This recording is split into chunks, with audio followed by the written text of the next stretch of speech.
सुखानंद। जिनके यहाँ पितृदोष होता है, काल सर्प दोष होता है, वास्तु दोष होता है, उनको ज्यादा कुछ नहीं करना होना। महाराज एक बेल का फल लीजिए। क्या लेना है? बेल का फल, बेलपत्री का जो फल होता है उसको ले लो। उसके अंदर का जो गुर्दा होता है, अंदर का जो भाग होता है, उसको निकाल लीजिए और उस बेल के फल में आटा सेक कर उसमें शक्कर मिलाकर उसको उसके अंदर भर लीजिए। अमावस्या के दिन सुबह 10 बजे से पहले उस बेल फल में, जिसमें तुमने पंजेरी भरी है, आटा सेक कर भरा है शक्कर के साथ में, उसको अपने घर में घुमाने के बाद में जिसको काल सर्प दोष बताया है, पितृदोष बताया है या वास्तु दोष का स्मरण बताया है, घर में सब दूर घुमाकर अपने परिवार का हाथ का स्पर्श कराकर पीपल के पेड़ के नीचे खड्डा खोदकर उस बेलपत्र के उस फल को दाब दीजिए। उस फल को उसमें दबा दीजिए।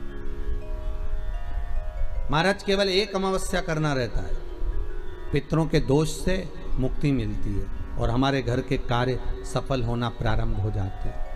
कार्य की सफलता होती है, कार्य में सफलता प्राप्त होने लगती है।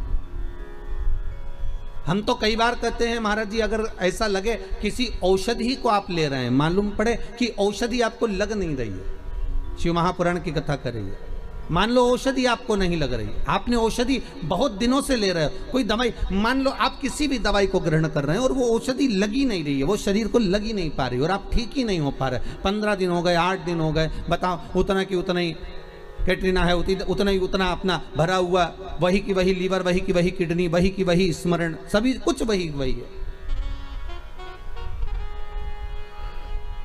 उतने की उतना ही। बीपी भी ऊंचा नीचा चल रहा है पर लेवल में नहीं आ रहा, शुगर भी लेवल में नहीं आ रही, तो प्रयास करा करो महाराज, बेलपत्री के फल का जो गुर्दा है, अंदर का जो भाग है फल का, उसको पानी में गला लीजिए और प्रदोष की प्रदोष, कम से कम प्रदोष नहीं हो और बीमारी जरा दवाई लगी नहीं रही हो तो बिना प्रदोष के भी कर सकते हो, उसको पानी में गलाइए।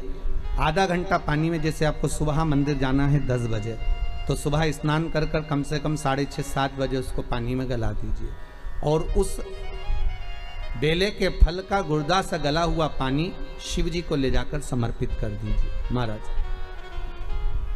उस पानी में से थोड़ा सा 1 चम्मच पानी शिव जी पे चढ़ा हुआ लेकर आ जाइए। उस पानी को जो बीमार व्यक्ति है उसको औषधि देने से पहले मात्र आधी चम्मच से भी आधा चम्मच उसको दे दीजिए।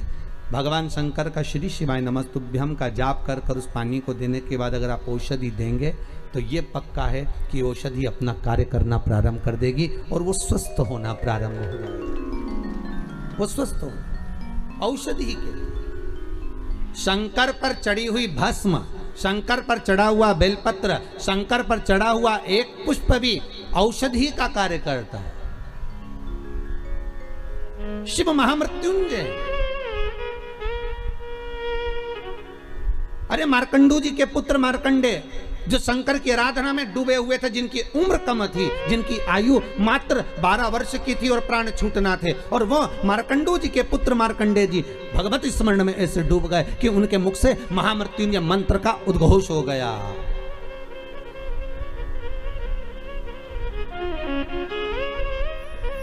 भगवान शिव के नाम का उद्घोष हो गया।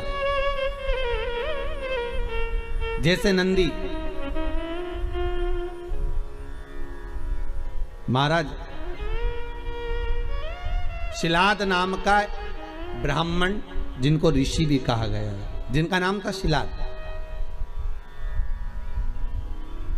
क्या नाम है उनका? जम के बोलिए। शिलाद ब्राह्मण है, ऋषिवर है, और शिलाद ब्राह्मण है, ऋषि हैं, बड़े शिव के भगत है, शंकर का बहुत अनुमोदन करते हैं, शिव का स्मरण में वो हमेशा डूबे रहते हैं, और उनका एक नाम स्मरण केवल ओमकार का ध्वनि करना और ओम नाम में डूबे रहना। ओम नमः शिवाय, ओम नमः शिवाय, ओम नमः शिवाय। भगवान शिव की भक्ति में डूबे रहते। अब उनकी धर्मपत्नी से संतान नहीं है, औलाद नहीं है, बड़े दुखी है, बड़े दुखी। अच्छा, संतान नहीं हो, किसी नारी की गोद अगर, स्त्री की गोद अगर खाली रह जाए तो भी दुख होता है उसको कि मेरे घर में औलाद नहीं, संतान नहीं। हम कई बार कहे, आज फिर कहते हैं, ये टेस्ट भी बाद में कराना, सारी जांचें बाद में कराना। एक बार शंकर का भजन कर कर देख लो। पिछले वर्ष कथा में तुमरुका जी की जो कथा कही थी, यूट्यूब पर डली हुई थी, अगर आप लोगों ने नहीं सुनी हो तो उसको निकालना यूट्यूब पर। श्री तुमरुका शिव महापुराण की कथा हमने कही थी, तुमरुका जी का व्याख्यान, उसमें वर्णन किया था। सब जगह से अगर हार जाओ और सारे रिपोर्ट आपकी आपने सब दूर दिखा ली, तो एक बार शंकर पर भरोसा कर कर तुमरुका जी का नाम लेकर सफेद आंकड़े की जड़ को शिव जी पे से रजस्वला धर्म के 7वें दिन 21 बार घुमा लो, नाम गोत्र बोलकर कमर में लाल धागे में बांध लो, पीपल के पत्ते शिव जी को चढ़ाओ, उठाकर लाओ, उस एक पत्ते को रात्रि को गाय के दूध में उकालो और उस दूध को दोनों पति पत्नी पियो, साथ रहिए। समय आएगा, बाबा चाहेगा तो 3 या 4 महीने में गर्भ ठहर ही जाएगा। सारे डॉक्टर को दिखा लिया अपनी जगह, टेस्ट भी करवा लिया अपनी जगह, पर एक बार प्रयोग, और वो विश्वास रखकर करना पड़ेगा। शंकर पर जो भी कार्य कर रहे हो आप, जो उपाय कर रहे हो आप, शिव का स्मरण कर, भगवान पर अगर विश्वास रखोगे, भरोसो दृढ़ इन चरणन कहो, श्री वल्लभ नक चंद्र छटा बिन सब जगह माही अंधेरो। अगर भरोसा है तो शंकर है, और भरोसा नहीं तो शिव कहां से।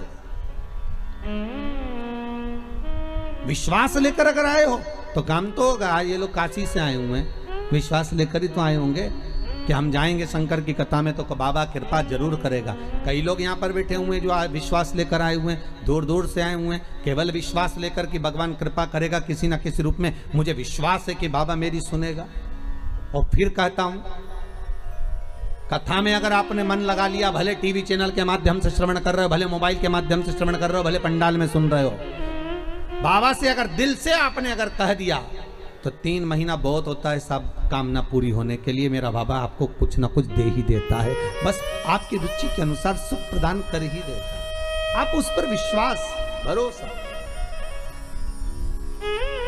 भटकना नहीं है हमको, मार्ग से विचलित नहीं होना। कई लोगों की आदत रहती है, पहले राम जी के पास चले जाएंगे, राम जी से काम नहीं होगा तो कृष्ण के पास चले जाएंगे, कन्हैया जी से काम नहीं होगा तो हनुमान जी के पास चले जाएंगे, हनुमान जी से नहीं होगा तो शंकर जी के पास चले जाएंगे। पर शिव महापुराण की कथा कहती है, गुरु जी के 2 चेले, गुरु जी ने दोनों चेलों से कहा, जाओ जमीन खोदो, 50 फीट पे पानी निकलेगा और मेरे लिए लोटा भर के पानी लेकर आओ। चेलों ने मन में कहा, विचार करा, बताओ पानी इतना सारा पड़ा, वो पी लो, मैं 50 फीट खोदें फिर पानी ला। जाओ दोनों, 50 फीट खोदना, पानी निकलेगा और लेकर आना, मेरे को पानी पीना है, जाओ जरा। दोनों चेले चले गए। एक गया तो खोदता गया, दूसरा गया तो उसने यहाँ खोद लिया, फिर वहाँ खोद लिया, फिर वहाँ खोद लिया, पानी नहीं निकला। 50 फीट तक एक चेला था तो वो खोदता गया और पानी निकल गया, लोटा भर के लेकर आया। गुरुजी ने पूछा, पानी निकल गया? आओ। दूसरे से पूछा, तुझे नहीं निकला? नहीं। गुरुजी ने पूछा, तूने खोदा था? बिल्कुल, चलकर देख लो। गुरुजी गए देखने के लिए, तो गुरुजी ने देखा तो उसने क्या करा, थोड़ा यहाँ खोद लिया, थोड़ा वहाँ खोद लिया, थोड़ा वहाँ खोद लिया, थोड़ा वहाँ खोद लिया, पानी नहीं निकला। और एक चेले से पूछा, तूने कैसे निकाला? तो कहते, एक ही खड्डे को मैं खोदता गया तो पानी निकल गया। यहाँ शास्त्र वही कह रहा है, एक पकड़ो और एक जगह ही खोदते रहो, शंकर जी का भजन करते रहो, तारेगा तो ये, मारेगा तो ये, कहेगा तो ये, जो कुछ करेगा खोदते जाओ, पानी जरूर निकलेगा। और 10 जगह खोदोगे, कभी इधर खोद लिया, कभी उधर खोद लिया, कभी उधर खोद लिया, तो पानी नहीं निकलना है। कोई काम तुम्हारा बनना नहीं है, कुछ भी नहीं होना है। एक ही जगह खोदो, खोदे पानी निकलेगा। करो भजन एक का, पर आदत बुरी है ना तुम्हारी। फिर कोई घूम रहा था उसके पास, फिर किसी के पास।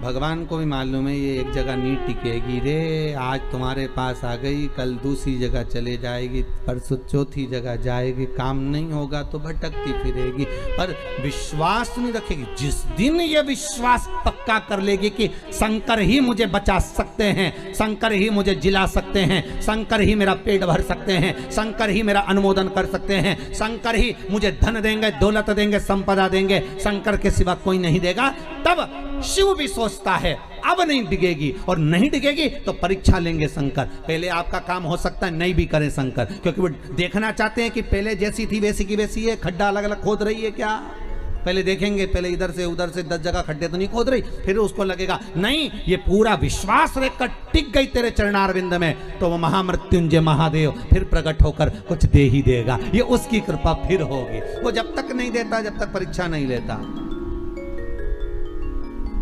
सास बहू को चाबी जब तक नहीं देती, जब तक सास बहू की परीक्षा नहीं ले लेती। सास को भी लगता है कि बहू को चाबी दूंगी, और मालूम पड़े होता है। एक ससुर जी मर गए, बहुएं रोने लगी, खूब चिल्ला चिल्ला के, खूब धाड़ धाड़ के रोई। अपने अपने पतियों को फोन लगा दिया, पतियों भी आ गए, 4 पति थे, सब 4 बहुओं के आ गए। क्यों रो रही हो? बहुएं बोली तुम्हारा बाप मर गया, पिता तुम्हारा। तो पतियों बोले तुम्हारा भी तो ससुर था, तुम्हें दुख नहीं हो रहा, रो काय को रही हो? तुमने तो कभी ससुर को 1 गिलास पानी नहीं दिया, कभी पिता को 1 गिलास चाय बनाकर नहीं दी, कभी गरम रोटी नहीं खिलाई। जब बहुएं मिलती थी तब ताने देती थी, आड़ा टेढ़ा बोलती थी, गालियां देती थी, और आज पिता मर गया तो रो रही हो? किस लिए रो रही हो तुम? तुम्हें रोने का कोई हक नहीं है। इतने में 4 बहुएं बोली अपने पतियों से तुम्हारे बाप मर गए उसके लिए थोड़ी ना रो रहे हैं, तुम्हारा पिताजी मर गया उसके लिए थोड़ी ना रो रहे हैं। तो बहुओं से पतियों ने पूछा फिर काय को रो रही हो? तिजोरी की चाबी ना जाने का धर गए इसलिए रो रही है। पतियों ने भी माथा ठोका, काय की जगदम्बा होना ही रहा। अब पत्नियां बोली सुनो तुम्हारे पिताजी को जगाओ और चाबी पूछो कहाँ रखी तिजोरी की। पतियों बोले इनको मरा आधा घंटा हो गया, तुम के चाबी पूछो, सीधी तरीके से जवा लो नहीं तो तुमको भी वहीं सुला दे। बेचारा पतियों को भय लगा कि इनका क्या, तो लोग लालची व्यक्ति तो कुछ भी कर सकता, इनके मन में दुख हुआ। इन्होंने कहा ऐसा कोई होता है कि मरा हुआ व्यक्ति जाग जाए? हम नहीं जानते, हमें चाबी चाहिए तो चाबी चाहिए, आप पूछो कहाँ रखी है। डॉक्टर साहब को बुलाया, डॉक्टर साहब बताओ हमारे पिताजी को थोड़ी सी देर के लिए जगा दो, बस जग जाएं और उसके बाद में चाबी बता के भले मर जाएं, ऐसी कुछ कृपा कर दो। डॉक्टर साहब बोले 80,000 का एक इंजेक्शन लगेगा, हम लगाएंगे, पिताजी जाग के बैठेंगे, उतनी देर में पूछ लेना चाबी कहाँ रखी है, बताएंगे, फिर वो मर जाएंगे, ठीक है? पर जल्दी पूछना, इतना टाइम तक जिंदा नहीं रहेंगे हो। लगाओ 80,000 लाओ। अब बउओं ने सोचा चाबी तो निकालना है, तो बउओं ने करीब अपनी अपनी रकम बेची है। बताओ बुढ़ा बीमार था तो 1 रुपए की नहीं बेची, और चाबी के चक्कर में सब 20-20 हज़ार में रकम बेची है। 20-20 हज़ार में रकम बेच गई, 80,000 रुपये लेकर डॉक्टर के सामने दिए। डॉक्टर सामने का सामने खड़ी हो जाओ, और सामने खड़ी होकर जैसे ही जागे पूछ लेना चाबी कहाँ रखी है। और जैसे ही डॉक्टर सामने इंजेक्शन लगाया, ने बुढ़ा उठ के बैठा, ने डोकरा जैसे उठ के बैठा, इतने में बउवन बोलती उससे पहले बुढ़ा बोल दिया क्यों रे, या पाड़ा के पानी पिलाया कि नहीं पिलाया, और मर गया।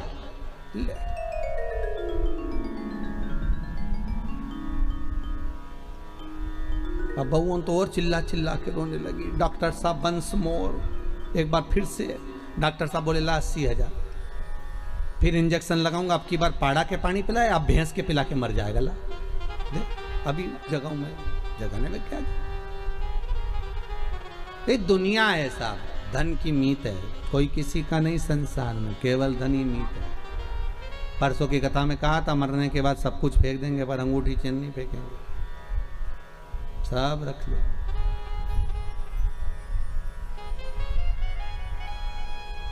कौन फेंक रहा?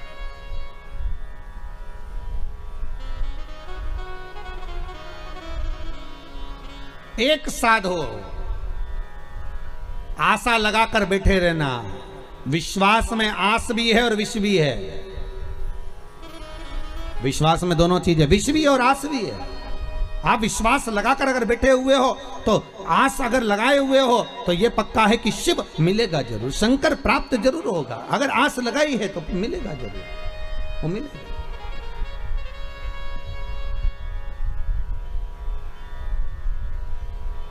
परमात्मा से अगर मन चित्त वृत्ति रमाए हुए हो तो प्राप्ति जरूर हो।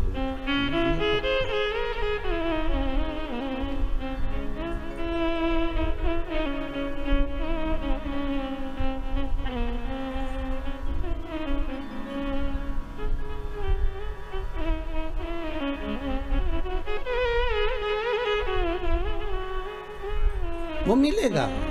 और शिव महापुराण की कथा कहती है महाराज, उम्र भले कम हो पर भक्ति प्रबल हो। शिलाद की धर्म पत्नी से संतान नहीं थी,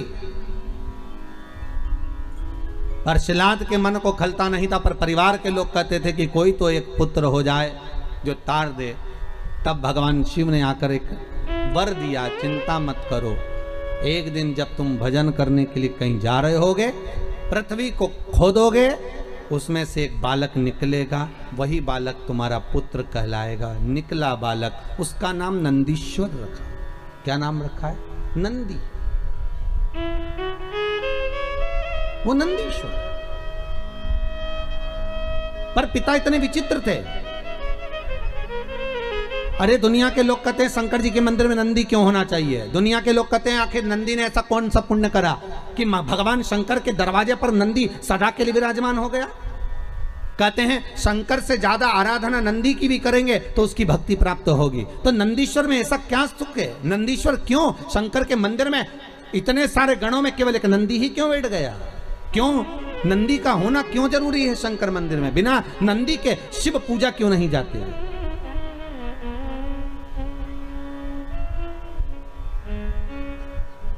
बिना नंदी के शंकर क्यों नहीं पूजाते? उसका कारण केवल इतना है कि पिता ने जब देख लिया 4 साल का बेटा नंदी, उसका भरण पोषण करा, जो जमीन में से प्रकट हुआ था, जो पृथ्वी में से निकला था, उसका पालन पोषण शिलाद ने कर लिया। और शिलाद ने करने के बाद एक दिन शिलाद के यहाँ पर देवता आ गए, एक मित्र एक वरुण,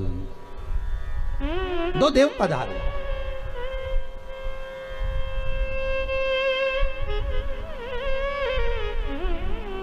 दो देव, मित्र और वरुण दोनों पधारे। और जब दोनों देव जब आए दोनों की सेवा में, आज शिलाद ने एक काम करा, अपने छोटे से पुत्र को लगा दिया कि इनकी सेवा करनी। जाओ, मेरा आपसे भी निवेदन है, बहुत भाव से कहूंगा,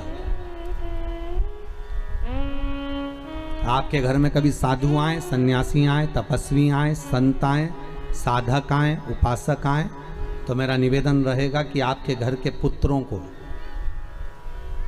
किसको? आपके घर के पुत्रों को, आपके घर के पोतों को, आपके घर के बच्चों को सबसे पहले सेवा में लगाइए और कहिए कि जाओ जरा सेवा करिए।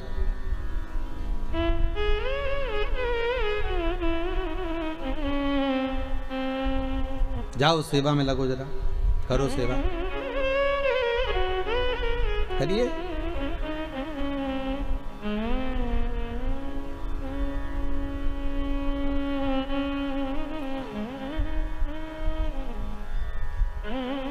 आज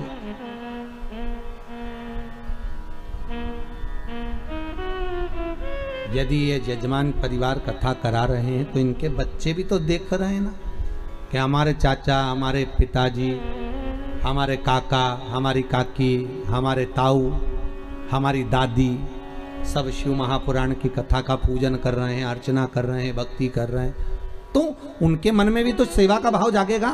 वो भी तो मन में जागृत करेंगे कि हमें भी सेवा करना चाहिए, हमारा भी सेवा का भाव उत्पन्न होता है कि हम भी भगवती स्मरण करें।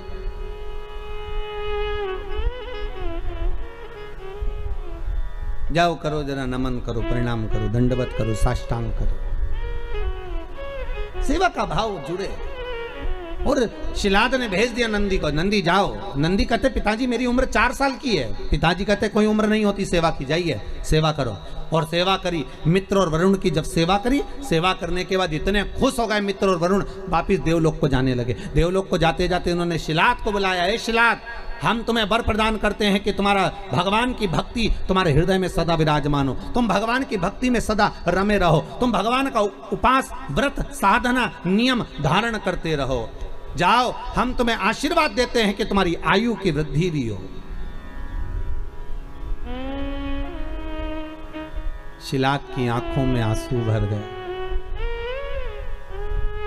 सेवा किसने करी? जम के बोलिए। नंदी ने।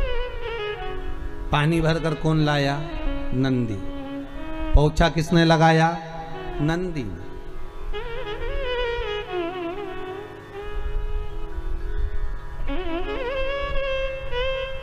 पोछा कौन लगाया? नंदी। झाड़ू किसने लगाई? नंदी ने। झूठे बर्तन किसने उठाए? नंदी ने। सेवा कौन कर रहा है? नंदी। और आशीर्वाद किसको मिल रहा है? नंदी के पिता को, शिलात को। शिलात की आंख में से आंसू बह गए। हाथ जोड़कर वरुण जी और मित्र कहा, प्रभु कृपा करिए, ये बताओ, आप सारा आशीर्वाद मुझे दे रहे हो और सेवा नंदी ने करी है, आप उससे कोई आशीर्वाद नहीं दोगे?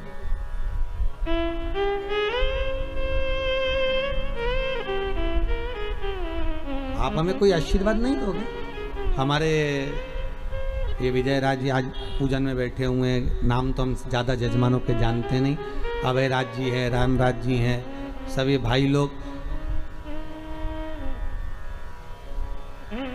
इनकी आदत ऐसी है ये नेताजी की कि ये हम छत पे भी हैं तो ढूंढा के पाँव पड़ने पहुँच ही जाते हैं। ये भी कम नहीं पड़ते, अभय राज जी भी हो। तो ये सब लोग, और एक वो हमारे, हम कहेंगे सारथी जी हमारे हो, उनका नाम भी हम नहीं जानते, बंधु लाना ले जाना करते रहते।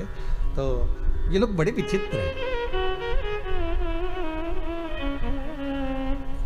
आज अभय राज जी कह रहे थे, गुरुजी ऐसा आशीर्वाद देके जाना कि ऐसी कथा होती रहे, साल 2 साल में ऐसी कथाओं का स्मरण होता रहे, ऐसा वर दीजिएगा। हम मन में सोच रहे थे कि इतनी सेवा कर रहे हो, आगे बढ़ बढ़ कर कहीं सफाई करना, कहीं जूठे बर्तन उठाना, कहीं कुछ करना। भले मुंबई में आप रहते होंगे, नौकर आपके बहुत काम करते होंगे, पर यहाँ आप सेवा में लगे हो शंकर की, तो ये विश्वास है कि आशीर्वाद हम क्या देंगे, आशीर्वाद तो हमारा शंभू देगा कि वो कृपा कर ही देगा। हम क्या वर देंगे? हम किसी को आशीर्वाद वगैरह नहीं देते हो। हमारा तो काम है कथा करना, कथा से नीचे उतरे आप जैसे हो गए हैं। और हम फिर कहते हैं हमसे ज्यादा विश्वास हमारे बाबा पर करना, शंभू पर करना, शंकर पर करना। जितना सीहोर वाला गुरुजी तुम्हारा साथ नहीं देगा, उतना शंकर साथ देगा। सीहोर वाले तो आपके जैसे ही हैं, मनुष्य हम भी हैं और मानव आप भी हैं। हम भले हम पर विश्वास मत करना, पर मेरे शंकर पर विश्वास करना, जो त्रिलोकी का नाथ है, त्रिकालदर्शी है, कोई साधारण नहीं है वो, उस पर भरोसा रखना।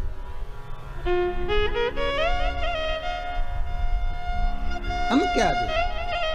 वरुण और मित्र आशीर्वाद दे रहे हैं तो शिलात को दे रहे हैं, और शिलात की आंखों से आंसू बह रहा है कि आशीर्वाद मिलना था मेरे पुत्र नंदी को और आशीर्वाद मिल रहा है शिलात को। शिलात कर रहे हैं मुझे वर मत दीजिए, अगर आशीर्वाद देना है तो नंदी को दीजिए। तो वरुण चुप हो गए, और वरुण जैसे चुप हुए तो शिलात को लगा कि बात क्या है, आखिर ये आशीर्वाद क्यों नहीं दे रहे, कारण क्या हो गया कि आशीर्वाद नहीं मिल रहा है, और पुत्र को नहीं मिल रहा, हमको तो मिल रहा पर बेटे को क्यों नहीं दे रहे, आखिर कारण क्या है।